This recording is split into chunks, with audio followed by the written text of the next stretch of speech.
గదిలో పెట్టి కొడితే పిల్లి కూడా పులి అవుతుందన్నది సామెత. ఇది బెలూచీలకు సరిగ్గా సరిపోతుంది. ఒకటి కాదు, రెండు కాదు, దేశ విభజన కాలం నుంచి పాకిస్తాన్ పాలకుల చేతుల్లో బెలూచిస్తాన్ తీవ్ర అణచివేతకు గురవుతోంది. సొంత పౌరులను కూడా చూడకుండా పాకిస్తాన్ పెడుతున్న హింస పరాకాష్ఠకు చేరింది. దీంతో దశాబ్ద కాలంగా బెలూచిస్తాన్ స్వాతంత్రకాంక్ష ఉగ్రరూపం దాల్చింది. తమను రాచి రంపాన పెడుతున్నారు. పాకిస్తాన్ ఆర్మీ పాలకులు ఉగ్రవాద మూకలు ఎవరినీ వదలకుండా ప్రతీకార దాడులతో రెచ్చిపోతోంది పాకిస్తాన్. తాజాగా బెలూచిస్తాన్ లిబరేషన్ ఆర్మీ ఏకంగా ఓ ట్రైన్నే హైజాక్ చేసింది. పాకిస్తాన్ సైనికులతో సహా 500 మంది ప్రయాణికులతో క్వేటా నుంచి పెషావర్కు వెళ్తున్న జాఫర్ ఎక్స్ప్రెస్పై బిఎల్ఏ వేర్పాటువాదులు విరుచుకుపడ్డారు. బాంబులు విసిరారు. పక్కా ప్లానింగ్తో రైల్వే ట్రాక్ను పేల్చేశారు. జాఫర్ ఎక్స్ప్రెస్ పట్టాలు తప్పిన వెంటనే రైలును తమ నియంత్రణలోకి తీసుకున్నారు. 20 మంది పాకిస్తాన్ సైనికులను కాల్చి చంపారు. దాదాపు 182 మంది పాక్ సైనికులను బందీలుగా చేసుకున్నారు. అయితే మహిళలు, పిల్లలను విడిచిపెట్టినట్టు బలోచ్ లిబరేషన్ ఆర్మీ ప్రకటించుకుంది. పాకిస్తాన్ ఏదైనా సైనిక చర్యకు ప్రయత్నిస్తే బందీలందరినీ చంపేస్తామని హెచ్చరించింది.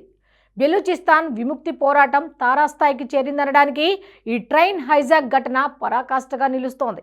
పాకిస్తాన్ నుంచి విముక్తి కోసం 25 ఏళ్లుగా బెలూచి వేర్పాటువాదులు తీవ్ర పోరాటం చేస్తున్నారు. నిజానికి దేశ విభజన కాలం నుంచి వేర్పాటువాద ఉద్యమం సాగుతున్న 2000 సంవత్సరం నుంచి దాడుల ధాటిని పెంచింది బిఎల్ఏ. గత ఏడాది నవంబర్ 9న క్వేటా రైల్వే స్టేషన్పై బిఎల్ఏ వేర్పాటువాదులు ఆత్మాహుతి దాడికి పాల్పడ్డారు. ఈ దాడుల్లో సూసైడ్ బాంబర్స్ సహా 32 మంది చనిపోయారు. 55 మంది గాయపడ్డారు. అంతకు ఓ నెల రోజుల ముందు అక్టోబర్ 6న జిన్నా ఇంటర్నేషనల్ ఎయిర్పోర్టుపై దాడికి పాల్పడ్డారు. ఈ దాడిలో 2 చైనా పౌరులు చనిపోగా 10 మంది గాయాల పాలయ్యారు. బెలూచిస్తాన్ ప్రాంతంలో చైనా చేపట్టిన సిపెక్ ప్రాజెక్టుకు వ్యతిరేకంగా ఈ దాడులు జరిపినట్టు బిఎల్ఏ ప్రకటించింది. 2023లో గ్వాదర్ పోర్టులో చైనా జాతీయులే లక్ష్యంగా బిఎల్ఏకు చెందిన మాజిద్ బ్రిగేడ్ దాడులకు పాల్పడింది. ఈ ఘటనలో 4 చైనీయులు, 9 మంది పాకిస్తాన్ సైనికులు చనిపోయారు. 2023 జూన్ 24న మాజిద్ బ్రిగేడ్కు చెందిన సుమయ్య కళందరాణి అనే ఓ మహిళ సూసైడ్ బాంబర్ టూర్బట్ పట్టణంలో పాక్ ఆర్మీ కాన్వాయ్పై ఆత్మాహుతి దాడికి పాల్పడింది.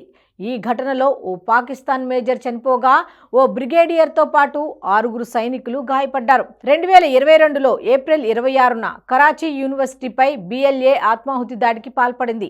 ఈ దాడి 2 విషయాల్లో ప్రపంచం దృష్టిని ఆకర్షించింది. తొలిసారి బిఎల్ఏ ఓ మహిళా సూసైడ్ బాంబర్ను ఆత్మాహుతి దాడికి ఉపయోగించింది. ఆమె పేరు షరీ బలోచ్. 2 పిల్లలకు తల్లైన షరీ బలోచ్ ఉన్నత విద్యావంతురాలు కూడా. ఆమె సైన్స్ టీచర్గా పనిచేసేవారు. షరీ బలోచ్ ఆత్మాహుతి దాడిలో 3 చైనా పౌరులు, ఓ పాకిస్తాన్ సిటిజన్ మరణించారు. 2022 ఫిబ్రవరి 3న నుషి, పంజ్గర్ ప్రాంతాల్లోనే పాకిస్తాన్ సైనిక శిబిరాలపై బిఎల్ఏ దాడులు చేసింది. ఆ ఘటనల్లో 100 మంది పాక్ జవాన్లను చంపేసినట్టు వేర్పాటువాదులు ప్రకటించారు. అయితే పాకిస్తాన్ ఆర్మీ మాత్రం బిఎల్ఏ ప్రకటనను తప్పుపట్టింది. పాకిస్తాన్ ఆర్మీపై బలోచ్ లిబరేషన్ ఆర్మీ చేసిన అతిపెద్ద దాడి ఇదే. ఇక 2020 జూన్ 29 కరాచీ స్టాక్ ఎక్స్చేంజిపై బిఎల్ఏ దాడికి పాల్పడింది. అయితే ఈ దాడుల్లో పాకిస్తాన్ ఆర్మీ చేతిలోనే 4 బిఎల్ఏ వేర్పాటువాదులు మరణించారు. పాకిస్తాన్ ఆర్మీపై గత 5 ఏళ్లలో బెలూచీలు చేసిన దాడులివి. ఇంకా చిన్నా చితకా దాడులు చాలానే జరిగాయి. పాకిస్తాన్కు చెందిన జియో టీవీ లెక్కల ప్రకారం 2023లో 612 దాడులు జరిగితే 557 మంది చనిపోయారు. ఇక 2024లో జరిగిన 938 దాడుల్లో 1002 మంది హతమయ్యారు. అసలు Balochistan liberation army Pak army లక్ష్యంగా ఎందుకు దాడులు చేస్తోంది? బెలూచి విముక్తి పోరాటానికి కారణమేంటి తెలుసుకోవాలంటే కాస్త చరిత్ర పుటల్ని తిరగేయాల్సిందే. దేశ విభజన సమయంలో బ్రిటిషర్లు తమ స్వార్థ ప్రయోజనాల కోసం బెంగాల్లోని తూర్పు భాగం, పంజాబ్లోని పశ్చిమ భాగంతో పాటు సింధ్ ప్రాంతాన్ని పాకిస్తాన్కు కట్టబెట్టారు. ఈ బలవంతపు విలీనంపై అక్కడి ప్రజలు ఆనాడే పెదవి విరిచారు. ప్రకృతి వనరులు, అశేషమైన ఖనిజ సంపదతో తొలతూగే బెలూచిస్తాన్ ఎన్నడూ పాకిస్తాన్ ఆధిపత్యాన్ని అంగీకరించలేదు.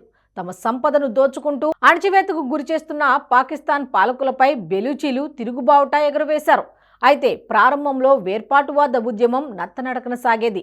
1960వ దశకంలో పాకిస్తాన్ నియంతృత్వ విధానాల కారణంగా నాటి తూర్పు పాకిస్తాన్లో తిరుగుబాటు మొదలైంది. చివరికి 1971 యుద్ధం ఫలితంగా బంగ్లాదేశ్ ఏర్పాటైంది. బంగ్లాదేశ్ ఏర్పాటు బెలూచిస్తాన్ వేర్పాటువాదానికి మరింత బలాన్నిచ్చినట్టయింది. పౌరులకు ప్రాథమిక హక్కులు, సౌకర్యాలు కల్పించడం ప్రభుత్వ విధి. కానీ దీనికి బదులుగా బెలూచిస్తాన్ దోపిడీకి గురైంది. సమస్యను పరిష్కరించడంలో పాక్ ప్రభుత్వం నిరంకుశ ధోరణి అవలంబించింది. పాలకులు మానవ హక్కుల ఉల్లంఘనలు, టార్గెట్ కిల్లింగ్స్, కిడ్నాప్లకు పాల్పడ్డారు. దారుణాలకు తెగబడ్డారు. పాకిస్తానీ సీక్రెట్ ఏజెన్సీ సంస్థ ఐఎస్ఐ పలు సంస్థలకు చెందిన కార్యకర్తలు, జర్నలిస్టులను అపహరించాయని అప్పట్లో బెలూచ్ నాయకుడు బ్రహ్మదాగ్ బుగ్తి ఆరోపించారు. మహిళలు, పిల్లలు సహా 19,000 మందిని పాక్ సైన్యం అక్రమంగా నిర్బంధించిందని కొన్ని నివేదికలు కూడా చెబుతున్నాయి. కస్టడీలోకి తీసుకున్న చాలా మంది మహిళలపై అత్యాచారాలు చేయడమే కాకుండా హత్యలు కూడా చేశారని తెలుస్తోంది. బెలూచిస్తాన్ నుంచి 2008లోనే 1000 మందికి పైగా అదృశ్యమయ్యారని అంతర్జాతీయ రాజకీయ విశ్లేషకులు, ప్రఖ్యాత లెక్చరర్ రిచర్డ్ జాక్సన్ తాను రాసిన టెర్రరిజం ఏ క్రిటికల్ ఇండక్షన్ పుస్తకంలో వెల్లడించారు. 2016లో బెలూచిస్తాన్కు చెందిన నైలా బలోచ్ ఇతర నాయకులు బెలూచిస్తాన్ ప్రజలపై జరిగిన ఆకృత్యాలను ప్రపంచం ముందుకు తీసుకువచ్చారు. సుమారు 1.5 కోటి జనాభా ఉన్న ఈ ప్రావిన్స్లో పాకిస్తాన్ ఆర్మీ బెలూచీల ప్రాణాలను నిలువునా హరిస్తోంది. బిఎల్ఏ పోరాటం ఉధృతమైన తర్వాత 25 ఏళ్ల కాలంలో 10,000 మందికి పైగా బెలూచీలు ప్రాణాలు వదిలారు. ఆమ్నెస్టీ ఇంటర్నేషనల్ లెక్కల ప్రకారం 2011 నుంచి దాదాపు 10,000 మంది బెలూచీ ప్రజలు అదృశ్యమయ్యారు. బెలూచీ మహిళలపై అత్యాచారాలకు కొదవే లేదు. దీనికంతటికీ పాకిస్తాన్ భద్రతా బలగాలే కారణం. పాకిస్తాన్ ఎప్పుడు బెలూచిస్తాన్ ప్రజలను 2వ తరగతి పౌరులుగా చూస్తోంది. ఎందుకంటే అక్కడి భూభాగంలో రాగి, చమురు, గ్యాస్, బంగారం మొదలైన సహజ వనరులు ఉన్నాయి. బెలూచిస్తాన్తో తన భూభాగంలోనే ఉండాలని పాకిస్తాన్ గట్టిగా కోరుకోవడానికి ఇదే ప్రధాన కారణం. అంతేకాదు, ఈ ప్రాంతం అరేబియా సముద్రం వరకు విస్తరించి ఉంది.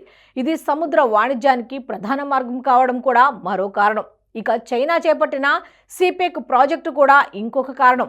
ఈ ప్రాజెక్టు పేరుతో బెలూచ్ ప్రజల భూభాగాలను చైనా అక్రమంగా ఆక్రమించుకుంటోంది. ఇందుకు పాకిస్తాన్ సైన్యం కూడా సహకరిస్తోంది. దీంతో బెలూచ్ ప్రావిన్స్లో నివాసముండే ప్రజలు భూభాగాలు కోల్పోతున్నారు. అంతేకాదు, చైనా, పాకిస్తాన్లు కలిసి ఆ దేశంలోని సహజ వనరులను కూడా దోచుకుంటున్నాయి. బెలూచిస్తాన్లో ప్రఖ్యాత గ్వాదర్ పోర్టులో కూడా 2 దేశాలు కలిసి భారీగా చేపల వేటను కొనసాగిస్తున్నాయి. దీంతో స్థానిక ప్రజలకు ఉపాధి కరువవుతోంది. ఈ కారణాలతో బెలూచిస్తాన్ ప్రజలు తమ ప్రాంతంలోని పాక్ పెత్తనంపై తిరుగుబాట్లు చేస్తున్నారు. మొన్నటికి మొన్న బెలూచిస్తాన్లో నేవీ ఎయిర్ బేస్ ఏర్పాటు కోసం చైనాకు 5,000 ఎకరాలను ధారాదత్తం చేసింది పాకిస్తాన్. ఈ పరిణామం బిఎల్ఏకు ఆగ్రహం తెప్పించింది. తాజా ట్రైన్ హైజాక్ ఘటనకు ఇది కూడా ఒక కారణమై ఉండొచ్చనే అనుమానాలు వ్యక్తమవుతున్నాయి. సిపెక్ ప్రాజెక్టు ప్రారంభమైన తర్వాతే బిఎల్ఏ దాడులు ఉధృతమయ్యాయి. తమ వనరులను దోచుకుంటున్న చైనీయులే లక్ష్యంగా దాడులు పెరిగాయి. హత్యలే కాకుండా కొన్ని పోలీస్ స్టేషన్లను కూడా బెలూచ్ వేర్పాటు సంస్థలు లక్ష్యంగా చేసుకున్నాయి. జాతీయ రహదారులను దిగ్బంధనం చేశాయి. రైల్వే లైన్లను పేల్చివేశాయి. బిఎల్ఏకు దాడులు చేసే సామర్థ్యం బాగా పెరిగింది. సున్నితమైన లక్ష్యాలే కాకుండా క్లిష్టతరమైన టార్గెట్లపై కూడా దాడులు చేసే స్థాయికి బిఎల్ఏ ఎదిగిందంటూ ఇటీవల పాకిస్తాన్ రాజకీయ, సైనిక వ్యవహారాల అధికార ప్రతినిధి ఆయేషా సిద్దికి వ్యాఖ్యానించారు. బిఎల్ఏకు విదేశీ సాయం అందుతోందన్న అనుమానాలను కూడా వ్యక్తపరిచారు. దీన్ని బట్టి బిఎల్ఏ సామర్థ్యం ఏ లెవెల్లో పెరిగిందో అర్థం చేసుకోవచ్చు. ఒకవైపు ఆర్థిక సంక్షోభం, మరోవైపు పాలకుల చేతకానితనంతో దిక్కుతోచని స్థితిలో ఉన్న పాకిస్తాన్కు బెలూచిస్తాన్, పీఓజేకే, సింధు వేర్పాటువాదం కూడా తోడైంది. ఈ పరిస్థితులను బేరీజు వేస్తే పాకిస్తాన్ మొత్తం 4 ముక్కలు కావడం తప్పదనే సంకేతాలు వెలువడుతున్నాయి. ఈ వీడియో మీకు నచ్చినట్టయితే లైక్ చేయండి, 10 మందికి షేర్ చేయండి. అలాగే కామెంట్ల రూపంలో మీ అభిప్రాయాలను మాతో పంచుకోండి. Nationalist hub group of channels ను సబ్స్క్రైబ్ చేసుకుని తెలుగునాట జాతీయవాద జర్నలిజాన్ని ప్రోత్సహించండి. ఈ వీడియో కింద ఉన్న బెల్ ఐకాన్ పై క్లిక్ చేయడం మర్చిపోవద్దు.